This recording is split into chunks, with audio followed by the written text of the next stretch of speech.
বান্দরবনে অভিযান চালিয়ে ৩ কোটি টাকার অধিক মূল্যের ৩ কেজি ২০০ গ্রাম আফিম সহ চিং হামং মারমা নামের এক পাচারকারীকে আটক করেছে র্যাব ১৫। রবিবার সদর উপজেলার কোয়ালং কেমলং ছড়া এলাকা থেকে এসব মাদক সহ তাকে আটক করা হয়। মঙ্গলবার দুপুরে কক্সবাজার র্যাব ১৫ কার্যালয়ে এক সংবাদ সম্মেলনে এই তথ্য নিশ্চিত করেন র্যাব ১৫ অধিনায়ক lieutenant colonel SM. Sajjad Hossain.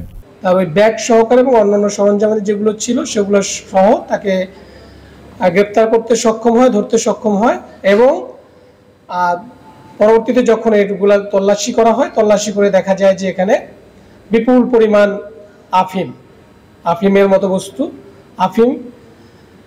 আমরা যাকে ধরতে পেরেছি তিনি হচ্ছেন চিংহলাম মারমা, যিনি বান্দরবন কেন্দ্রিক একজন চিহ্নিত মাদক ব্যবসায়ী। তিনি দীর্ঘদিন যাবৎ এই আফিম বিজনেসের সাথে জড়িত ছিল।